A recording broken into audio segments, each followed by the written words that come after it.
Hello everyone. Guys, today I am going to tell you all about all present tense. Right? फिर present tense, present indefinite tense, इनकी जो पहचान होती है कि आपको पहचानना कैसे रहता है कि राइट का जो साउंड आता है ही रीड्स अ बुक, वह एक पुस्तक पढ़ता है और इसकी जो हेल्पिंग वर्ब होती है वो डू एंड डज होती है। डू का यूज किया जाता है आई यू वी दे ही के साथ आप और शी के साथ डज का यूज करते हैं। एक्सेप्ट ओनली डू का यूज किया जाता है आपका I you we they. Rest he and she के साथ में आप यूज करते हो डू या डज। और यही सेम सेंटेंस आप जब बनाते हो नेगेटिव में या फिर आप यूज करते हो आप इंटेरोगेटिव प्रश्नवाचक तो आप डू या फिर डज का यूज करते हो। Right now the second present continuous tense. Continuous का मीन्स जो चीज कंटिन्यू हो रही है ऑलरेडी। राइट सो पहला sentence in similar just to make you learn साथ में से कोई आपको डिफरेंसेस पता चल सके। He is reading a book continue, इसमें वर्ब के साथ में आईएनजी का यूज किया जाता है एंड हेल्पिंग वर्ब होती है उसकी इज एम आर। इज का यूज होता है ही और शी के लिए, आई के लिए यूज किया जाता है एम का, रेस्ट यू वी दे के साथ में आप का यूज किया जाता है। Right so now the again present perfect. Perfect means has और हैव की इसकी हेल्पिंग वर्ब होती है प्लस वर्ब के साथ में थर्ड फॉर्म यूज की जाती है।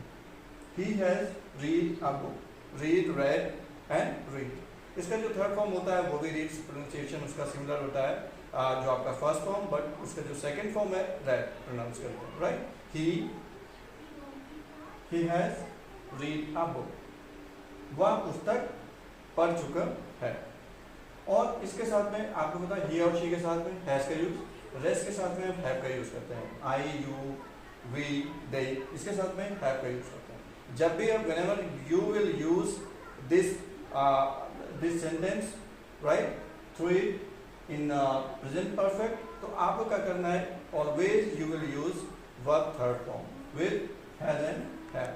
Now the last in the perfect in the present perfect continuous tense।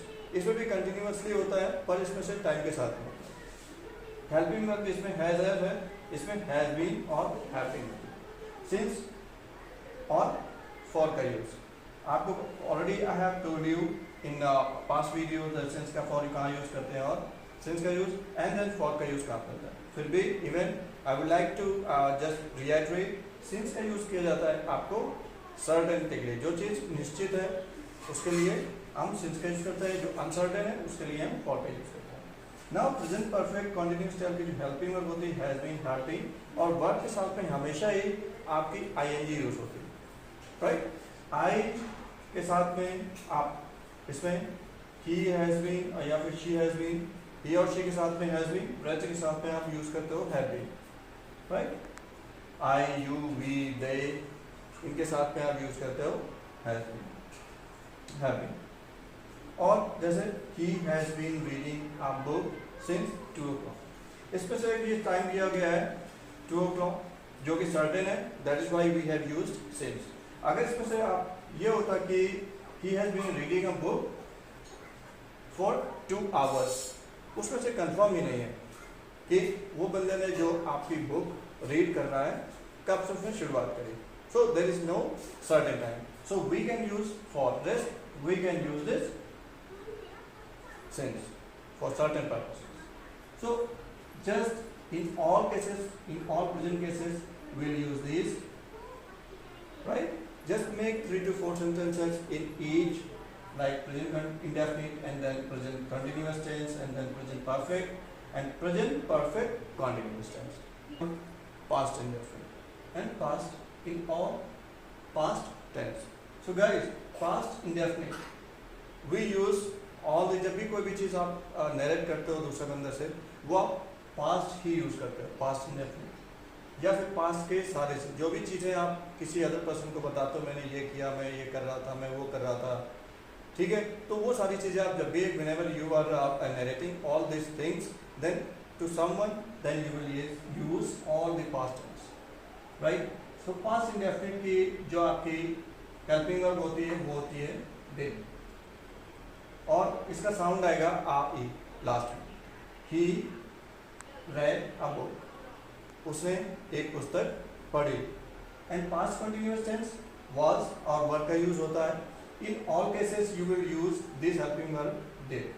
सभी में ही, she, it और I you we did, I you we और they के साथ में did का यूज करोगे क्योंकि एक ही हेल्पिंग वर्ब है, और इसमें से was और were दो है तो आपको I के साथ में was यूज होगा, रेस्ट के साथ में सॉरी I was या फिर he एंड she के साथ में आप यूज करोगे आप was, एंड रेस्ट के साथ में आप यूज करोगे were।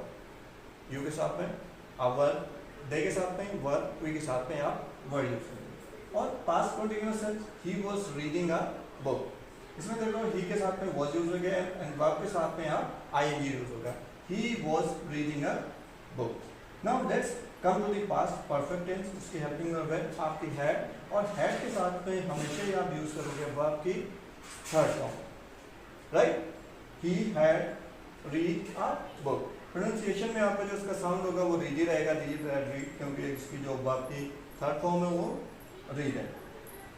he had read a book, और इसका जो साउंड आएगा वह बुक पढ़ चुका है, वह किताब पढ़ चुका था in past tense. And past perfect continuous tense, इसके साथ में आप हेल्पिंग वर्ब यूज होगी हैड बीन। हैड बीन के साथ में आप क्या यूज करोगे, वर्ब की थर्ड फॉर्म प्लस सिंस और फॉर का use. past perfect continuous tense। now he had been reading a book और इसमें for 2 hours के लिए, for 2 hours। so that is not the certain, इसमें कोई certain नहीं है कि वो कब से वो बुक पढ़ रहा है। then I have used this for, otherwise we'll use since for the certain। he have been reading a book for 2 hours। तो ये सारी चीजें आपको यूज करनी। now let's talk about the future in all the future tenses। तो future tense में आपको क्या होगा, इसमें भी आपका future tense में just simple आपकी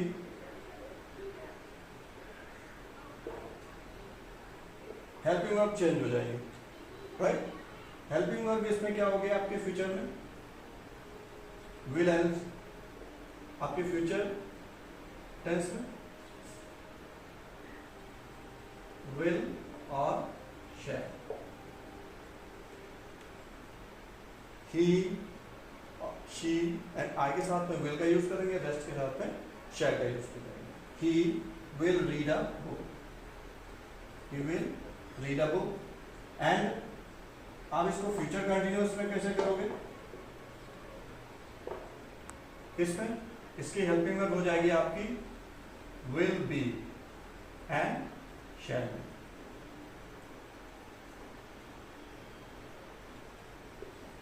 he will be reading a book in future tense। आई के साथ में, ही के साथ में और सारा यूज होगा विल बी, रेस्ट के साथ में आप शैल बी यूज करोगे। I will be reading a book रहा होगा, राइट। सो ये चीजें हैं। And then future perfect, future perfect में जो आप हेल्पिंग वर्ब यूज होगी विल हैव, विल हैव। और गाइस आप ये नोटिस कर रहे होंगे जितने भी आपके परफेक्ट में हैं, फ्यूचर परफेक्ट है या पास्ट परफेक्ट है या आपका प्रेजेंट परफेक्ट है, उसमें वर्ब की थर्ड फॉर्म यूज होती है सभी हेल्पिंग वर्ब के साथ। सो इसमें से आप विल हैव, ही के साथ में विल हैव यूज होगा।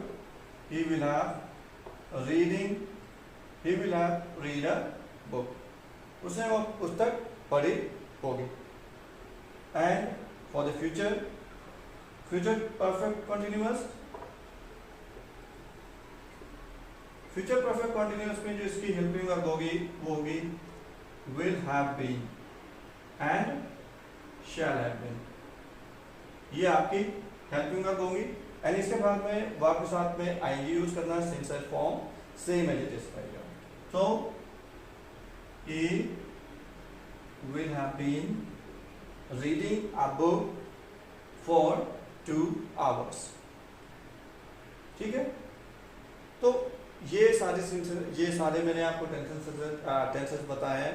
And guys, on daily basis you have to make at least 3 to 4 sentences in all tenses, whether it's present tense, past tense and perfect tense। and just आपको क्या करना है, simple passage लिखना है और उसमें इन सारी चीज़ों को यूज़ करना है। और डेली रूटीन में आप ये सारी चीज़ें यूज़ कर सकते हो। मैंने ये किया, मैं ये करता हूँ, मैं ये कर रहा हूँ, तो ये सारी चीज़ें आपको यूज़ करनी है। And guys, do one more thing, please subscribe my channel if you have not subscribed yet, share and like as well, and have a good day।